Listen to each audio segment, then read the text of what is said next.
If you're enjoying this tale from the Old West, please hit that like button and subscribe to our channel for more gripping stories of courage, redemption, and survival on the frontier. Your support helps us bring these forgotten legends to life. The amber sun hung low over the dusty streets of Redemption Creek, casting long shadows between the weathered buildings that lined the main thoroughfare. Saloon doors swung lazily in the evening breeze, their hinges creaking a familiar tune that had echoed through this frontier town for decades. The air was thick with the scent of sage and leather, mixed with the distant aroma of cooking beans and cornbread. Jake Morrison sat on the edge of the wooden sidewalk, his weathered hands wrapped around a tin cup of coffee that had long since grown cold. His steel-grey eyes surveyed the street with the practiced wariness of a man who had seen too much violence and carried too many scars. The black hat, pulled low over his brow, couldn't quite hide the jagged scar that ran from his left temple to his jaw. The townspeople gave him a wide berth as they went about their evening routines. Children were quickly ushered indoors when their mothers spotted his distinctive silhouette against the fading light. Jake Morrison wasn't just any drifter who had wandered into Redemption Creek. He was a gunslinger whose reputation preceded him like thunder before lightning. His horse, a magnificent black stallion named Shadow, stood tethered to the hitching post nearby. The animal's ears twitched constantly, alert to every sound and movement in the bustling street. Shadow had been with Jake through countless towns and countless fights, and the bond between man and beast was forged in gunpowder and shared survival. A commotion from the far end of the street drew Jake's gaze away from the saloon. A rickety wagon approached, pulled by two tired-looking mules whose heads hung low with exhaustion. The driver was Thomas Garrett, the town drunk whose reputation for cruelty toward his family was matched only by his skill at losing money at the poker table. Garrett's face was flushed red with alcohol. Beside him sat a young woman, perhaps 19 or 20 years old, with long auburn hair that caught the last rays of sunlight like spun copper. Even from a distance, Jake could see that she was with child, her condition obvious despite the worn shawl wrapped around her shoulders. Her face was pale and drawn, and she clutched a small carpet bag desperately. The wagon came to a stop directly in front of the saloon, and Garrett's booming voice cut through the evening air like a rusty blade. "Come on out, boys! Got something here that might interest you." His words slurred together, and he nearly fell from the wagon seat as he gestured wildly toward the young woman. Fresh as a spring morning and available to the highest bidder, a crowd began to gather, drawn by the spectacle like moths to a flame. Jake felt his jaw tighten as he watched the scene unfold. The young woman, who he now realized must be Garrett's daughter, sat frozen in terror as the men from the saloon emerged to examine their potential purchase like livestock. "She's a good worker," Garrett continued, his voice growing louder with each word. "Strong as an ox and twice as stubborn, but she'll make some man a fine wife. And look here, you're getting two for the price of one." He laughed at his own crude joke, seemingly oblivious to the tears streaming down his daughter's face. Among the circling men was Bull Henderson, a massive man whose reputation for violence was exceeded only by his appetite for whiskey and vulnerable women. "What's your name, girl?" Bull called out, his voice rough as gravel. When she didn't answer, he reached up and grabbed her chin forcefully. "I asked you a question, and I expect an answer when Bull Henderson's talking to you." "Mary," she whispered, her voice barely audible above the murmur of the crowd. "Mary Garrett." "Well, Mary Garrett, you're about to become Mary Henderson if I have my way about it." Bull's laugh was like the sound of breaking glass, sharp and cruel. "I got $40 says you come home with me tonight." Jake watched as Mary's eyes darted desperately around the crowd, searching for a friendly face or a glimmer of hope in the sea of leering strangers. When her gaze met his across the street, he saw something that hit him like a physical blow to the chest. It wasn't just fear he saw in those green eyes. It was a quiet dignity that refused to be broken. 60. Bull Henderson's voice boomed across the street, and he pulled out a leather pouch heavy with coins. "And that's my final offer, Garrett. Take it or leave it." Thomas Garrett's eyes lit up with greed as he stared at the money. $60 it is, Bull. She's all yours."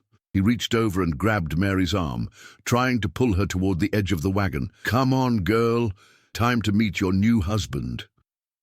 Mary pulled back, her voice rising above the crowd noise for the first time. "No, I won't go with him. I won't be sold like a piece of property." Her words rang out with a strength that surprised everyone present, including her father.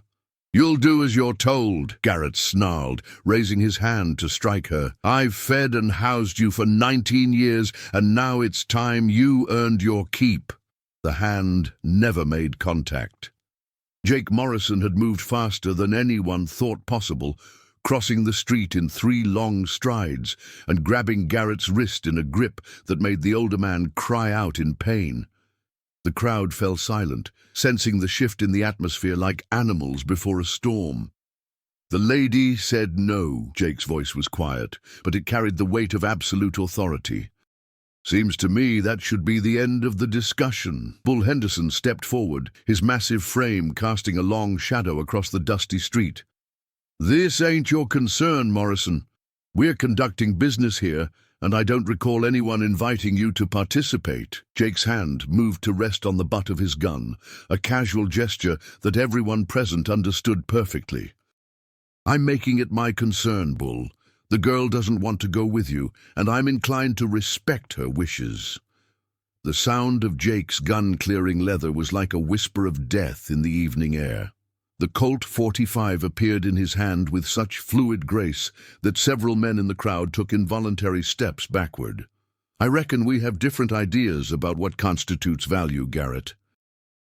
This young lady isn't property to be bought and sold." Bull Henderson's face turned purple with rage. "You can't draw on the whole town, Morrison. There's 15 of us and only one of you." Jake's smile was as cold as a winter grave. "I've faced worse odds and lived to tell about it. Question is, which one of you wants to be the first to die for Bull Henderson's wounded pride?" No, the silence stretched out like a taut wire, broken only by the distant sound of the piano still playing its melancholy tune in the saloon. One by one, the men began to disperse, unwilling to face the legendary gunslinger's wrath over a woman they barely knew.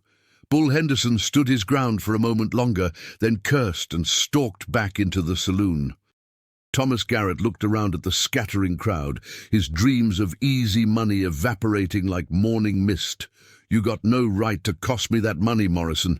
I need that cash to pay off my debts." Jake holstered his gun with the same fluid motion he had used to draw it. "Then I suggest you find another way to earn it. Your daughter isn't for sale, not tonight, not ever." "She's pregnant with some other man's bastard," Garrett shouted, his face red with rage and humiliation. "Who's going to want damaged goods like that?" The words hung in the air like a curse, and Jake felt something cold and hard settle in his chest. He turned to look at Mary, who had gone pale as fresh snow. Her hands moved protectively to her belly, and he saw shame and fear war with defiance in her green eyes. "That's her business and nobody else's," Jake said quietly. "A man who would sell his own daughter doesn't deserve to call himself a father." Udil. With that, Garrett spat in the dust, climbed back onto the wagon seat, and whipped the tired mules into motion, disappearing down the street and leaving his daughter sitting alone in the growing darkness. Mary clutched her carpet bag tighter and looked around at the few remaining spectators with the expression of a cornered animal. Jake approached the wagon slowly, his hands visible and empty. Up close, he could see the purple bruise on her left cheek and the way her dress had been mended multiple times with different colored thread. Despite her condition and circumstances, there was something about her that reminded him of wildflowers growing in harsh desert soil. "Ma'am," he said softly, touching the brim of his hat.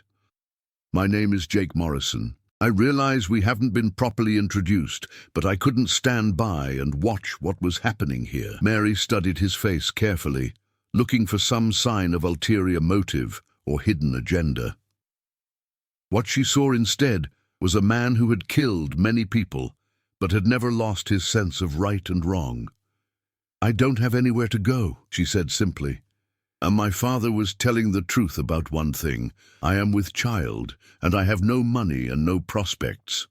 Jake nodded slowly, understanding the full weight of her situation. In a frontier town like Redemption Creek, a pregnant woman without a husband was essentially an outcast. "There's a boarding house about 2 blocks down," he said, pulling out a leather wallet from his vest pocket. "Mrs. Henderson runs it, and she's a decent woman who doesn't judge folks too harshly." Mary's eyes filled with tears, but she blinked them back with fierce determination. "I can't accept charity from a stranger, Mr. Morrison. I may not have much, but I still have my pride." Jake smiled, and for the first time, Mary saw past the reputation and the scars to the man underneath. "Pride's a fine thing, Miss Garrett, but it won't keep you warm at night or put food in your belly. Consider it a loan. If it makes you feel better, you can pay me back when you're able." The boarding house was a 2-story building with a wraparound porch and yellow light spilling from its windows. Mrs. Henderson, a plump woman with graying hair and kind eyes, met them at the door. Jake had known her for years, and she was one of the few people in town who didn't seem afraid of his reputation. "This is Miss Mary Garrett," Jake said carefully. "She's in need of a room for the night, and possibly longer. I'll be covering her expenses."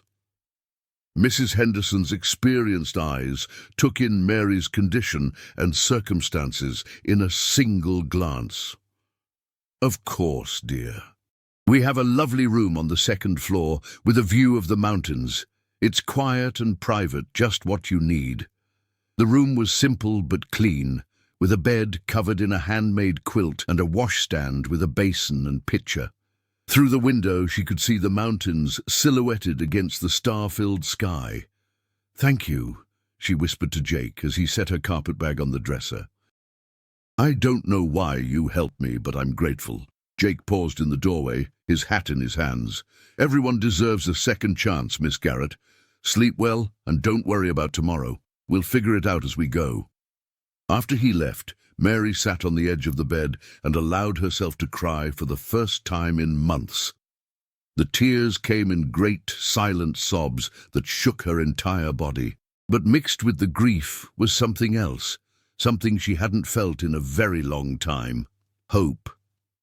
The days that followed settled into a routine that surprised everyone, including Jake himself. He had originally planned to stay in Redemption Creek for only a few days before moving on to his next job, but something kept him anchored to the small town. Every morning he would visit Mary at the boarding house, and every evening he would walk with her through the town square. Mary began to blossom under the care and protection Jake provided. The haunted look in her eyes began to fade, replaced by something that resembled peace. She helped Mrs. Henderson with cooking and cleaning, earning her keep while Jake covered her room and board. One evening, as they sat on the porch of the boarding house, watching the sunset paint the mountains in shades of gold and purple, Mary turned to Jake with a question that had been weighing on her mind for weeks. "Why are you doing this, Mr. Morrison? You could leave any time you want, go wherever you please. Why stay here and take care of someone else's problems?" Jake was quiet for a long moment, his grey eyes fixed on the distant horizon. "I told you before that you reminded me of someone I used to know. Her name was Sarah, and she was my wife for 2 years before she died." Mary waited patiently, sensing that this was something he rarely talked about. "Sarah was pregnant when she died," Jake continued, his voice barely above a whisper. "We were going to have a son. She had already picked out names and made plans for his future. When the cholera took her, it took away everything I thought I was going to be." "I'm sorry," Mary said softly. "I can't imagine how difficult that must have been." Jake turned to look at her, and Mary saw a vulnerability in his eyes that made her heart ache. "Taking care of you, helping you through this, it's the closest I'll ever come to being the man Sarah wanted me to be. The man I wanted to be." As the weeks passed, Mary's condition became more apparent. But instead of the shame and judgment she had expected, she found acceptance among the residents of the boarding house. Mrs. Henderson treated her like a daughter, and Jake had taken on odd jobs around town to pay for her expenses. One afternoon, as Mary helped Mrs. Henderson with the laundry, she felt the first sharp pain in her back. She gasped and doubled over, clutching the edge of the wash basin for support. Mrs. Henderson took one look at her and immediately began issuing orders. "Get Dr. Matthews," she called to one of the other residents, "and find Jake Morrison. Tell him it's time." The next few hours passed in a blur of pain and effort. Dr. Matthews arrived quickly and took charge of the situation. Jake paced the hallway outside Mary's room like a caged animal, his usual composure completely shattered. Finally, just as the sun was setting, the cries stopped and were replaced by a different sound entirely. The thin, angry wail of a newborn baby filled the hallway, and Jake felt something in his chest that he hadn't experienced in years. Joy. Pure, uncomplicated joy. Dr. Matthews emerged from the room, his sleeves rolled up and his face tired but smiling. "It's a girl," he announced. "A healthy, beautiful little girl, and the mother is doing fine." Jake was allowed into the room a few minutes later, and what he saw there changed something fundamental in his heart. Mary lay propped up in bed, exhausted but radiant, holding a tiny bundle wrapped in a soft blanket. The baby's eyes were closed, but she had a full head of dark hair and tiny, perfect fingers. "She's beautiful," Jake whispered, afraid to speak too loudly in the presence of something so precious and fragile. Mary looked up at him with tears in her eyes. "I want to name her Sarah," she said softly. "If that's all right with you." Jake felt his throat tighten with emotion. "Are you sure? That's a mighty important name to give a child." "Your Sarah would have wanted to protect us just like you did," Mary said. "It seems fitting that her name should live on in someone who represents hope and new beginnings." That night, as Jake sat in the chair beside Mary's bed, watching her sleep with baby Sarah cradled in her arms, he made a decision that would change the course of his life. He was done running from town to town, done living by the gun and sleeping with one eye open. This woman and this child needed him, and for the first time in 3 years, he needed something more than his reputation. Jake owned a small ranch about 50 miles north of town, a place he had bought with the intention of retiring someday. It wasn't much, just a cabin and enough land to run a few head of cattle, but it was isolated and defensible. "I want to take you and Sarah there," he told Mary the next morning. "We can start over, build something good together. But I need you to understand what you'd be getting into. My reputation will follow me wherever I go, and that means danger will always be a part of our lives." Mary looked down at the sleeping baby in her arms, then back at Jake. "I've been thinking about that," she said, "and I realized something. You saved us, Jake. You took us in when we had nowhere else to go, protected us when we couldn't protect ourselves.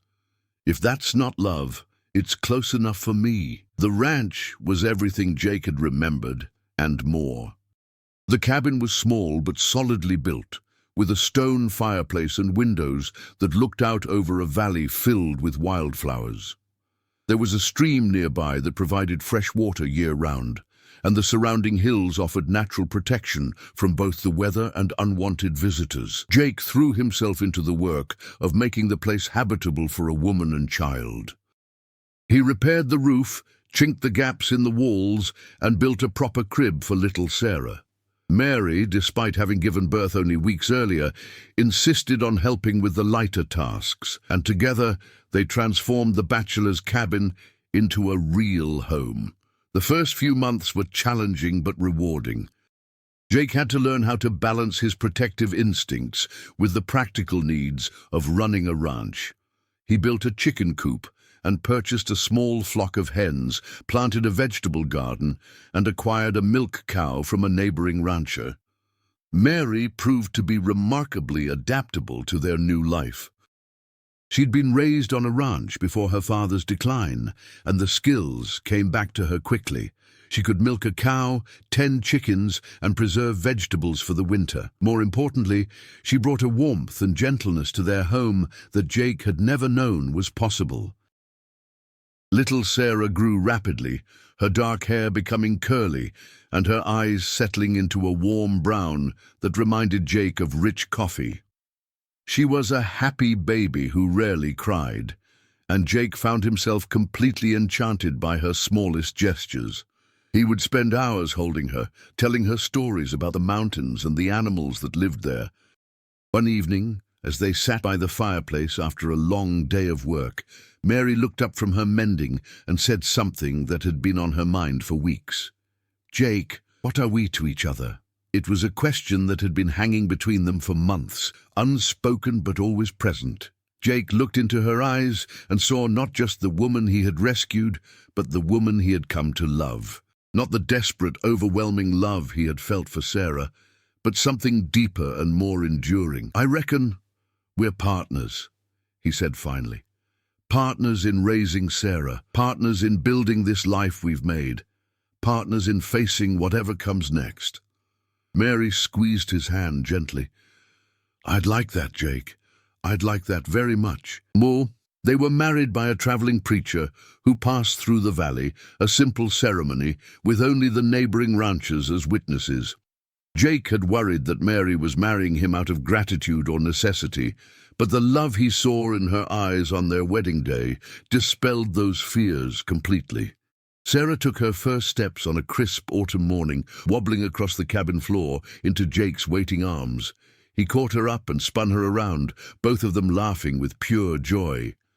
Mary watched from the doorway, her heart full as she witnessed the bond between the man she loved and the daughter he had claimed as his own. The first real test of their new life came with the arrival of winter. The valley was cut off from the outside world by heavy snows, and they had to rely entirely on their own resources. Jake had prepared well, stockpiling firewood and preserved food, but the isolation was harder on Mary than she had expected. When spring finally came, it brought with it a reminder that Jake's past was never truly buried. A young man rode up to their cabin one morning, his horse lathered with sweat and his eyes wild with desperation. Jake recognized him as Tommy Walsh, the son of a rancher he had known in his gunfighting days. "Mr. Morrison," Tommy gasped, sliding down from his horse. "I need your help. My father's been killed, and the men who did it are still out there. The sheriff says there's nothing he can do, but I know you can help me get justice." Jake felt the old familiar weight of responsibility settling on his shoulders. He looked back at the cabin where Mary was playing with Sarah in the garden, their laughter carrying on the warm spring air. This was his life now, his real life, and he was reluctant to let the violence of his past intrude on it. Mary appeared at Jake's elbow, having overheard the conversation. She studied Tommy's face with the same compassion she had shown to every lost soul who had crossed their path. "What happened to your father, Tommy?" The young man's story came out in broken pieces. His father had refused to sell his ranch to a group of investors who were buying up land in the valley. When threats and intimidation failed, they had sent professional killers to eliminate the problem. Tommy's father had been gunned down in broad daylight, and the local law was either too scared or too corrupt to take action. That night, Jake and Mary sat up late discussing the situation. Jake was torn between his desire to help Tommy and his responsibility to his family. Mary listened carefully to his concerns, then offered her own perspective. "You saved us because it was the right thing to do," she said quietly. "Not because you had to, not because someone was paying you, but because you couldn't stand by and watch injustice happen. That's the man I fell in love with, Jake." The next morning, Jake strapped on his gun belt for the first time in over a year. The familiar weight felt strange after so many months of peace, but the muscle memory was still there. He kissed Mary goodbye and promised to return as soon as possible. The confrontation with the land grabbers was swift and decisive. Jake's reputation preceded him, and when he arrived in Tommy's Valley, the hired killers chose discretion over valor. The leader of the group, a man named Marcus Stone, agreed to abandon his plans and leave the territory rather than face Jake Morrison in a gunfight. When Jake returned home, Mary was waiting for him with news of her own. She was pregnant again, and this time the child would be born into a family built on love and trust rather than desperation and fear. Jake held her close, feeling the future stretch out before them like a bright ribbon of possibility. The second child was born the following spring, a son they named Michael after Jake's father. Sarah, now a precocious 3-year-old, was fascinated by her new baby brother and appointed herself his protector. Jake watched his children play together and marveled at the miracle of the life he had built. Years passed, and Jake's reputation continued to grow. He became known throughout the territory as a man who could be trusted to do what was right, regardless of the personal cost. The requests for his help came from all corners of the frontier, but Jake was selective, accepting only those cases where the cause was clearly just and the need was genuine. As Sarah grew older, she began to understand the true nature of her father's work. Jake was careful to explain that violence was always a last resort, that the real victory came when problems could be solved without bloodshed. He taught her to shoot and ride, but more importantly, he taught her about justice and compassion. One evening, as they sat on the porch watching the sunset paint the mountains in shades of gold and purple, Sarah asked a question that had been troubling her for some time. "Papa, why do you help all those people? Why don't you just stay home with us?" Jake considered his answer carefully, wanting to give her something she could understand and carry with her throughout her life. "Because someone has to, sweetheart. There are people in this world who use their strength to hurt others, and there are people who use their strength to protect others. I choose to be the second kind." Sarah nodded solemnly, her young mind processing this information. "Will I have to choose too someday?" "Everyone has to choose," Jake replied, "but you don't have to choose the same path I did. You can protect people in lots of different ways. You can be a teacher, a doctor, a mother, or anything else you want to be. The important thing is that you choose to help rather than harm." As the stars appeared in the darkening sky, Jake reflected on the journey that had brought him to this moment. He had started as a violent man, driven by anger and pain, but he had found redemption in love and purpose in service to others. The path had been difficult, marked by danger and sacrifice, but it had led him to a life of meaning and fulfillment. Mary joined them on the porch, carrying baby Michael in her arms. The family sat together in comfortable silence, watching the night sky and listening to the sounds of the ranch settling down for the evening. This was what he had fought for, Jake realized. Not just the safety of his own family, but the right of all families to sit together in peace. The story of Jake Morrison, the dangerous cowboy who had found redemption in protecting a pregnant young woman, had become something larger than just one man's journey. It had become a testament to the power of love to transform even the hardest heart, and to the truth that sometimes the most dangerous men are the ones who fight for peace. What do you think would happen if Jake Morrison's past came back to haunt him in the form of an old enemy seeking revenge? Would his family be strong enough to weather such a storm? Or would the ghosts of his violent past finally claim the peace he had worked so hard to build? Share your thoughts in the comments below.